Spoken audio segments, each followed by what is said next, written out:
네, 안녕하세요. 이번에 고대 그리스 철학에 대해서 조사를 했던 박수연입니다. 원래는 저희가 미국에 대해서 공부를 하기로 했잖아요. 근데 저번에 오조가 미국에 대해서 전반적인 조사를 앞서 했었어요. 그래서 이번에 그 파트에 대해서 읽는 차례가 왔을 때 오히려 미국의 그런 뭐 독립선언서나 연방헌법 같은 경우는 저번에 한번 다뤘더니 다른 게 좀 눈에 들어오더라고요. 그래서 미국 파트에서 이제 고대 그리스 철학에 굉장히 많은 영향을 받았다 이런 얘기가 등장을 하길래 그러면 어떠한 철학이 어떠한 고대 그리스의 그런 사상들이 미국에 영향을 끼쳤는가 그런 게 궁금해지기 시작해서 아예 책의 한 3장 부분을 읽었습니다. 그래서 제가 그 읽은 부분에서 가장 궁금했던 부분 그리고 조사하고 싶었던 부분을 이제 살펴보는 와중에 좌파와 우파의 이런 철학적인 뿌리를 발견하게 되었어요. 그래서 이 내용을 함께 나누고자 합니다.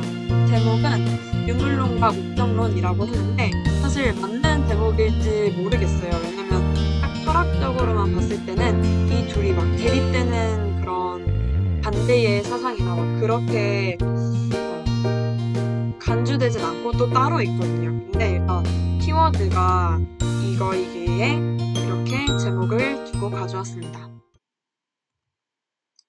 그래서 첫 번째로 정치 공부를 하다 보면 계속 철학자가 등장하는 걸 여러분들도 봤을 거예요. 책을 읽다 보면 왜 이렇게 철학자들과 그들의 사상이 왜 이렇게 많이 나와 이런 생각을 하셨을 거예요. 그만큼 정치에 사상가들이 주는 그 영향이 굉장히 큽니다. 이 논의의 시작은 어디에서부터 시작을 하냐면 본질이 무엇인가 라는 것부터 시작이 됩니다. 인간이라는 그 존재의 본질은 무엇일까? 인간 사회의 본질은 무엇일까? 이 세계에 대한 본질은 무엇일까? 이런 고민을 같이 해볼 때 그 철학자들이 어떤 노선을 선택하느냐에 따라서 굉장히 양극단으로 그 사상이 달라지기도 합니다. 그래서 여기서 우리가 생각을 해야 될 게 철학자 누가 옳고 그르고 이걸 판단하는 기준은 성경이어야 된다는 거. 우리는 성경적 보수주의자이기 때문에 어떤 의견이 성경과 닮아 있는가를 중점으로 봐야 된다는 것이 제 사견입니다. 첫 번째로 인간 목적의 본질이 무엇일까? 이거에 대한 고대 그리스 철학자들이 굉장히 많이 고민을 했습니다. 이 사람들이 결론 내린 건 뭐냐면 사물의 본질을 연구할 때 존재의 본질을 발견할 수 있다. 이거예요. 그래서 인간 목적의 본질을 발견하는 최선의 길이 그 현실 자체를 관찰하고 그 뒤에 존재하는 근본 시스템을 규명하는 것이라고 합니다. 그래서 우리가 왜 사는가? 고대 그리스 철학 같은 거는 보면 인간 자체에 대한 논의가 굉장히 많아요. 그래서 이거를 발견하는 것 자체가 이 현상들 뒤에 있는 근본적인 그런 시스템을 규명하는 것이라고 바라보았고, 그러므로 높은 차원의 의미를 찾기 위해서는 우주를 탐구해야 된다라고 생각을 했습니다. 그래서 결론적으로 인간에 대해서 알고 싶어서 이 배경도 탐구해야겠다라는 생각을 이 철학자들이 했다는 뜻이거든요. 그래서 이러한 사고를 통해서 그때부터 이제 자연에 대한 과학적인 탐구가 가능해졌고 가설을 세우고 경험을 통해 증명하는 이거를 과학적 사고라고 하죠. 현대 21세기 사람들이라면 당연히 과학적 사고 다들 들어보셨을 텐데 이거에 대한 가장 그런 기본을 마련한 게 그리스 철학이라고 이야기할 수 있습니다. 그래서 피타고라스가 그런 생각을 가지고 공부를 했던 철학자 중에 한 명인데요. 이 사람은 수학을 통해서 우주 가운데 존재하는 완벽한 조화를 규명할 수 있다라고 생각을 했어요. 그래서 수학에 대해서 공부를 했고 그러한 산물로 피타고라스의 정리와 같은 위대한 발견들이 있었습니다. 또한 이 이후에도 이 사람의 발견과 정리가 인간 자체 문명의 발전에도 큰 영향을 끼치는 것을 바라보면 그리스 시대에 논의되었던 많은 것들이 현대의 문명까지도 영향을 끼치는구나 라고 알 수 있습니다. 그렇다면 이 본질을 어떻게 규명하느냐가 달라요. 그래서 이 이야기를 해보려고 합니다. 일단 나누어지기로는 원자론과 관념론이 있어요. 벌써 조금 철학적 용어가 나와서 어렵다고 느껴질 수 있는데 간단히 설명드리자면 원자론이라는 건 인간은 원자들의 집합이라고 이야기를 합니다. 반대로 관념론은 인간은 정신적인 것으로 구성되었다라고 이야기를 해요. 느끼셨겠지만 첫 번째 원자론은 정신적인 것보다는 물질 그 자체, 물질에서 그 목적을 찾고 물질이 모든 것을 구성한다 라고 이야기를 합니다. 반대로 관념론은 모든 것, 심지어 그런 물질적인 것조차 정신적인 것으로 구성되고 인간은 그런 존재라는 것을 주장을 합니다. 그래서 이런 관념론은 원자론과는 다르게 사람의 믿음과 그 사람의 가치, 또한 공동체의 믿음과 가치가 그 사회를 결정한다, 형성한다, 변화한다 라고 주장을 하게 됩니다. 그래서 이 원자론의 아버지라는 사람은 데모크리토스라는 사상가였고 관념론은 플라톤 그리고 그의 대자 아리스토텔레스로 나뉠 수 있습니다. 그럼 첫 번째, 아예 제목이 사실 원자론이 아니었죠. 유물론이었죠. 그래서 오늘 포커스는 유물론입니다. 그 유물론의 계보와 무엇일지 한번 알아보도록 하겠습니다. 그렇다면 유물론이란 무엇일까요? 아까도 잠깐 이야기했듯이 유물론이란 만물의 근원은 물질이라고 바라보고 모든 정신 현상도 물질의 작용이나 그 산물이라고 주장을 합니다. 이 유래가 아까 얘기했던 고대 그리스의 원자론이에요. 데모크리토스가 이야기했던 원자론이 이 유물론의 뿌리가 된다는 뜻입니다. 그 계보를 한번 살펴볼까요? 데모크리토스, 에피쿠로스, 마르크스 이렇게 이어진다고 할 수 있습니다.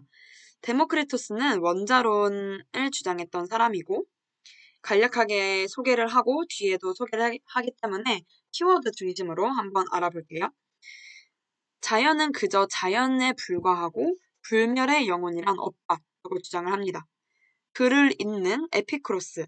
에피쿠로스 하면 고등학교 3학년 때 생활과 윤리 과목을 수강한 분들은 들어보셨을 텐데 이 사람은 쾌락주의를 주장했던 사람입니다. 그래서 인간의 사명은 즐겁게 사는 것뿐이므로 도덕은 인간의 행복을 증진하는 것, 그 이외는 아니다 라고 이야기를 했고 죽음을 두려워할 필요가 없다라고 주장합니다. 또한 여러분들이 잘 알고 있는 마르크스는 공산주의, 사회주의의 그 처음 이론을 창시한 사람이죠. 이 사람은 역사적 유물론을 주장을 하면서 인류사는 계급투쟁의 역사이며 종교는 인민의 아편이다 라고 이야기를 합니다. 여기서 공통점이 무엇일까요? 제가 유물론에서 가장 강조하고 싶은 부분이 여기에 다 나와 있습니다. 네, 바로 영혼의 세계, 영적인 세계를 인정하지 않고 하나님의 성경에서 말씀해 주신 그 인간의 시작과 끝, 그것을 인정하지 않는다는 것입니다. 하나님은 인간이 태어나고 그리고 죽어서 천국과 지옥에 가는 영적인 존재라고 그렇게 설명을 하고 계시죠. 아담이라는 그 이름도 영적인 존재라는 뜻을 또 뜻하는데 이 세 유물론자들의 의견에 따르면 영혼 따위는 없는 것이죠. 이것을 먼저 알고 한 명 한 명 보도록 하겠습니다. 데모크리토스는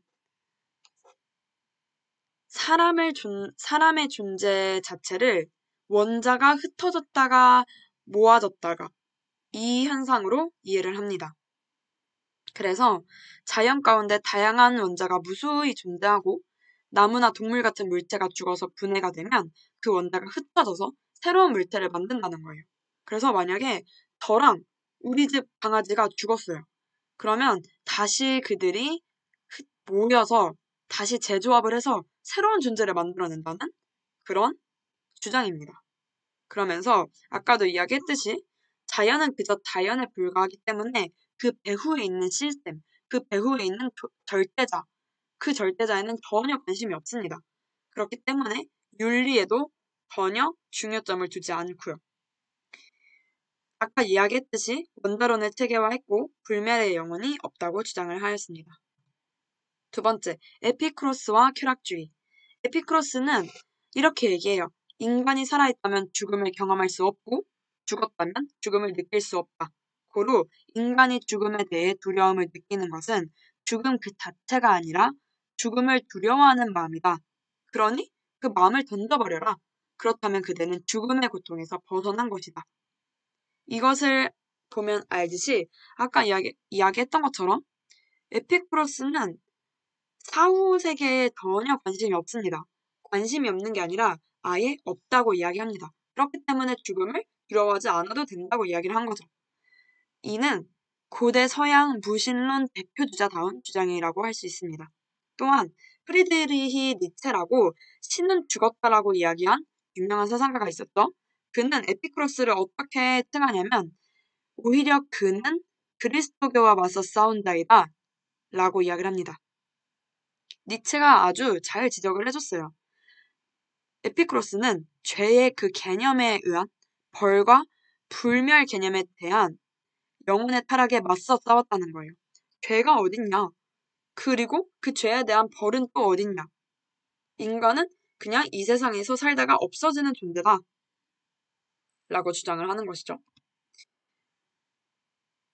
쾌락주의가 굉장히 특이한 부분이 있습니다. 에피쿠로스에서 시작된 그 쾌락주의가 현대 생물학과도 연계가 된다는 것이죠. 쾌락주의의 가장 골자는 이겁니다.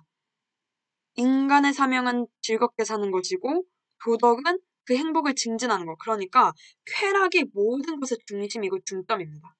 쾌락을 위해서 도덕도 존재를 하는 것이고 쾌락을 위해서 이 모든 것이 존재를 하는 것이기에 이 행복, 이것을 가장 크게 만드는 것이 선이다 라고 이야기를 해요. 여기서 벤담의 공리주의와도 연관됐다고 이야기를 할 수 있고요. 현대생물학과의 연계라는 것은 리처드 도킨스의 이기적 유전자, 여기서 드러납니다. 이기적 유전자의 주장은 이거예요. 어차피 한 인간이 세상에 온 목적은 유전자의 자기 증식뿐이니 남한테 피해 안 주고 자기 인생 즐기면 그만이라는 생각이 여기서 그 물살을 타게 됩니다. 애초에 리처드 도킨스의 의미가 이런 뜻은 아니었다고 해요. 그런데 사람 자체를 그저 유전자의 숙주로 바라보는 그 관점, 이걸 통해서 사람들은 이렇게 생각한 거죠. 어차피 나는 유전자를 옮기는 몸통일 뿐이네. 그러면 덕, 윤리? 그런 게 무슨 상관이야. 그냥 내가 즐기고 싶은 거 남한테 피해주지 않는 선에서. 왜냐면 남의 쾌락은 지켜줘야 되니까. 그 선에서 내가 하고 싶은 거 다 하자. 이러한 생각이 큰 물살을 타게 된 거죠. 그걸 욜로라고도 이야기할 수 있습니다. 현대 사회에 특히 더 두드러지고 있는 이 욜로. 이 개념이 바로 쾌락주의에서 비롯된 것이라고 이야기도 할 수 있습니다. 굉장히 흥미롭지 않나요? 고대 그리스의 철학이. 그리고 그것을 승계한 에피쿠로스의 사상이 현대의 가치관에도 큰 영향을 끼치고 있죠. 마지막으로는 역사적 유물론을 주장한 마르크스입니다. 마르크스는 역사를 한마디로 유물론적인 관점으로 바라본다는 것인데요. 인류사를 계급투쟁의 역사로 바라봅니다. 그러면서 역사는 한 곳으로 발전해 나가고 있는데 그 종착지가 공산주의 사회라고 이야기를 하면서 이 발전의 원동력이 인간의 의식이나 관념 따위가 아니라 물질에 토대한 생산 양식이라고 이야기를 합니다. 하지만 올바른 역사의 인식이 무엇일까요? 저는 이 책에서 그것에 대한 언급이 있다고 그것을 발견했기 때문에 가져왔는데요. 하나님에 대한 학습이 반복될수록 인류는 진보한다. 그 진보는 역사의 결승선을 향해 있다. 히브리적 관점에 따르면 우리 모두는 역사라는 위대한 드라마에 참여하고 있다. 그 드라마에서 우리는 각자 맡은 자리가 있다. 역사는 우리에게 목적 의식을 부여해준다. 역사가 진보할 수 있는 이유는 하나님이 개인으로서 우리에게 관심을 가지고 있으며 그분께서 인간의 역사에 깊숙이 관여하시기 때문이다. 하나님은 시간 밖에 존재하시지만 그분은 역사의 진보의 순간순간마다 인류와 함께 하신다라고 이야기합니다. 마르크스는 물질에 의해서 역사가 발전한다라고 이야기하죠. 그런데 저는 이렇게 얘기하고 싶어요. 고작 물질 따위로 발전하는 역사가 아니다. 하나님이 미리 설계해 놓은 그런 시스템이 있고 역사가 있고 우리는 그것을 향해 달려나가는 그 과정 속에 있고 그 역사를 이루는 하나의 점이다 라고 이야기를 하고 싶습니다. 그래서 이제 본격적으로 목적론에 대해서 이야기를 했으면 좋겠어요. 여기서 목적론이란 무엇일까? 어차피 뒤에 서상가 이야기하면서 이야기하겠지만 핵심은 이겁니다. 모든 것에는 목적이 있고 그 목적을 누가 줬느냐? 하나님이 주셨다. 그리고 그 하나님의 질서에 따라서 모든 것이 움직여 간다. 두 명의 철학자를 데리고 왔어요. 사실 플라톤도 있지만 아리스토텔레스와 플라톤이라고 생각하시고 그리고 헤라클레이토스 이렇게 둘을 데리고 왔는데 아리스토텔레스는 목적인을 주장을 합니다. 인간의 목적인은 이성을 통해서 사고하는 것이라고 이야기를 하죠.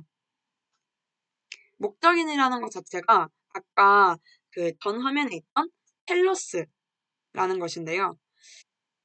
아리스토텔레스는 목적인이라는 걸 주장을 하는데요. 목적인을 다른 말로 하면 텔로스입니다. 이 뜻은 뭐냐면 세상에 존재하는 그 모든 것들이 각자 그 존재에 합리적 이유가 있다. 그리고 그 이유 자체를 목적인 텔로스라고 이야기를 하는 것입니다. 그러면서 인간의 목적인이란 이성을 통해서 사고하는 것이라고 이야기를 해요. 헤라클레이토스는 여러분들이 들어보셨을 로고스라는 단어를 처음 사용한 그런 철학자입니다. 이 사람은 영원히 존재하고 세계의 질서를 부여하는 로고스 이 개념에 대해서 이야기를 하고 있는데요. 조금 자세히 들여다보자면 로고스는 모든 것이 변화하고 생성하는 것처럼 보이는 이 세계에 질서를 부여하는 조화의 원리라고 합니다. 한마디로 무질서하게 흘러가는 게 아니라 모든 게 다 질서가 있고 그 나름의 뜻대로 흘러가고 있다는 것이죠. 로고스는 변화하는 것이 아니다. 그것은 영원히 존재하는 것이다. 로고스는 모든 생성과 변화를 규정하는 질서를 말한다. 나에게 귀를 기울이지 말고 로고스에 귀를 기울여. 만물은 하나이다. 라는 데 동의하는 것이 지혜롭다. 라고 이야기를 합니다. 주의해서 봐야 되는 게 있어요. 고대 그리스 철학을 보면 굉장히 불완전합니다. 아리스토텔레스와 플라톤이 이야기한 이 목적인의 개념이 맞는 개념이긴 한데 또한 헤라클레이토스가 이야기한 로고스가 맞는 개념이긴 한데 정확하지가 않아요. 불완전해요. 하나님을 알지 못하는 시대이기 때문에 이 사람들이 얘기하는 걸 보면 가끔 헷갈릴 때도 있거든요. 하지만 우리는 하나님께서 이 사람들에게 하나씩 하나씩 고대부터 예수님이 오기 전부터 이 사람들에게 알려주었구나 라고 그 포커스를 맞췄으면 좋겠습니다. 목적론을 정리를 하자면 이 세상에 존재하는 모든 물체에는 특정한 목적이 있고 이것을 텔로스라고 이야기한다. 존재물의 가치는 그 목적을 얼마나 성실히 이행하느냐에 따라 결정된다. 인간의 목적은 사고하고 판단하며 숙고하는 것이며 인간의 일은 이성의 원리에 따라 영혼의 활동을 하는 것이다.